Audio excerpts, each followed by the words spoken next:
So this is running. We're not gonna show you what it looks like to run because you know how to run, but there's some variations that you can do should you not be able to run outside.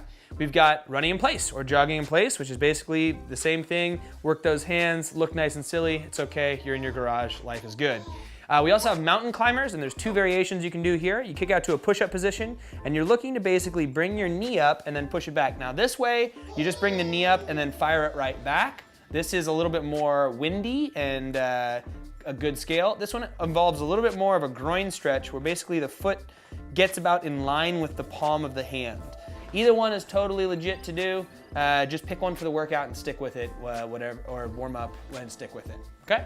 So that's our mountain climber. We also have high knees. High knees is basically running in place, but you wanna bring your knees up a bit higher. So it's not how you'd actually run. It requires a little bit more of a pull and gets you a little bit more tired and breathing nice and hard. The other one would be fast feet.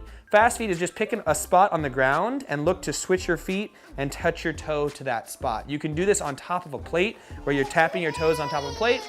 We didn't have a plate out. We didn't need to show you that. It looks fine with just a spot on the ground. Another one is going to be rowing, so hopping on a rower and rowing, or assault biking, or any sort of other nice expensive gadget you have in your garage.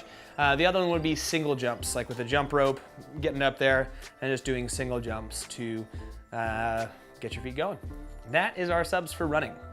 So this is an air squat, one of the movements you'll find yourself doing a whole bunch, but we've got a couple things to look at. First, we got the stance. Stance is gonna be about a shoulder width stance, so your heels are in line with your shoulders. The toes are gonna be slightly pointed out, depending on your level of flexibility. You might be able to turn them in a bit, but just slightly out. The weight's gonna be balanced about the foot, not too far back in the heel, not in the toe, more midfoot. And the idea here is you send your butt back and down and go all the way down till your hip is clearly below your knee. Looks like this, back and down, till when you look down at this, and Cheryl's little tiny short legs here, your hip is clearly below the knee, okay? Now stand on back up. Standards are important. They're important for life. They're also important for movement. So make sure you're trying to do your very best, if you can move pain-free, to keep that weight back and down and keep going all the way down until the hip crease is clearly below the knee. Another thing to look at in the squat is making sure we're not going way up into our toes or anything crazy like that. It's just staying back in those heels, flat-footed, and going all the way down. Now another thing is stand all the way up at the top. So this is all the way up. Show me not all the way up, which is kind of bent. Nice, okay. That's not all the way up. Try to stand all the way up at the top. If you need to feel what that feels like, just go ahead and squeeze your butt, not with your hand, but with your actual butt muscles, and that'll help you feel that top position. And that's what we got. That is the air squat. So this is a Cossack squat. You don't have to do it with kids. They were just crying, so we had to hold them.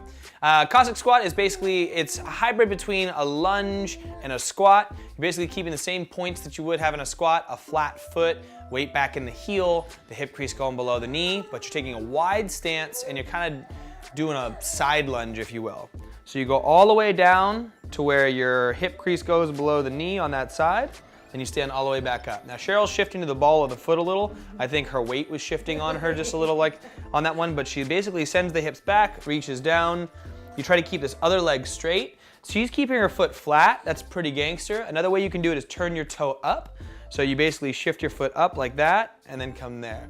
That is a little bit easier on the flexibility, but this is not an easy movement to do, period. So you wanna make sure you take your time with it. Try a wider stance than you probably want to go. Make sure as you're going down, your hips are going back. Common thing is to just go up into the ball, the foot, and the toe. So maybe making sure you're sending your hips back as you do it so you can stay in the heel of the foot that is on that side is gonna be your best bet. That is a Cossack squat. All right, so this is a single arm press and a few of the scales that we can do for them. You get the dumbbell up on your shoulders. You wanna make sure that this is always braced like anything else that we do. And then basically, you press. Now the idea is once it goes up overhead, you wanna lock out the elbow, keep it racked right over the middle of the body, or sorry, right over the middle of the foot on that side. And then you just come back down. That's it. So brace and press. The tendency is to wanna twist with this. Try to resist that. That's part of the strength that we're going for here. So it's bells on your shoulder, and press it up. This can be done with a kettlebell, this can be done with a dumbbell, this can be done with your hand, this can be done with a metal plate, like this guy right here. You can take it as light as you need to. You can take a small child, put it in that hand. Just make sure you got a good grip on it. But that is a press. So this is a front squat. It can be done with a single arm, a double arm. It can be done with just your hands, but the idea is you pop it up in a front rack position, which is the bell on your shoulders. If you had two, it'd look like this, where your other hand's up and the bell's in the other hand. And you're doing a squat. You're going all the way down, standing all the way back up. So you're in that good squatting position, all the way down, all the way back up. That's a left arm front squat with a single dumbbell. And you can switch to the right arm, you can do it with a kettlebell, all kinds of fancy jazz up in there. So this is a windmill, and we're gonna have 3 versions of this that we're gonna do, and they're kind of varying difficulty, and that just kind of depends on your level of flexibility.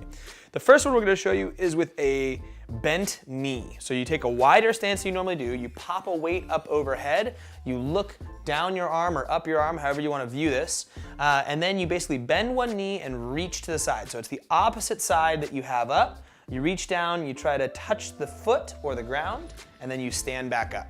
Now on this, you can try to keep this other opposite leg straighter. If you need to take a wider stance to do so, you can do that, like Cheryl just did there, gangster Cheryl. But you're looking to get a stretch, the hips push back, the weight stays balanced, and you also have to keep some spatial awareness and some pressure up into the object that you're carrying here. The heavier this gets, the harder it becomes. Another way you can do this, I actually find this maybe slightly easier for me personally, is to keep a straight leg on that side. So same wide stance, but you run your hand down that thigh and you send the hips back. Now this gets a little bit more of a hamstring stretch depending on who you are, or maybe on the inside of the legs. But for me, I find the balance is a little bit better there, and that's an easier one for me. Now the hardest of all these is touching in the center of the body. So twisting a bit with the torso as you go down, sending the hips back, staying balanced, and then standing back up. It requires the most amount of mobility from the shoulder, most amount of balance, most amount of flexibility. Give it a shot. These are not something you move fast through, and that is a windmill. All right, this is a pretty advanced movement. It's called a single arm overhead squat. Now, pop the bell up overhead, lock out the elbow, get out to a normal squatting stance, keep all the points of performance of a squat, but then you squat with that bell up overhead. This requires the most amount of hip, ankle, knee, and shoulder mobility. So if you're lacking in mobility in any of these places, the chances of you being able to do this really well are very low. So ways that we can scale this are, we can go down to a front squat. That's generally what you're gonna see. If this is a movement that's just not happening for you and it looks like doggy doo-doo, just don't do it. Go ahead and find yourself doing a front squat. However, if you have a hard time doing the overhead squat and you want to see improvement over time, start to look at ways you can work towards doing an overhead squat through maybe doing partial range versions of this to warm up, or by looking at where you're stuck mobility-wise and flexibility-wise and working on those places. That is a single arm overhead squat. Good luck.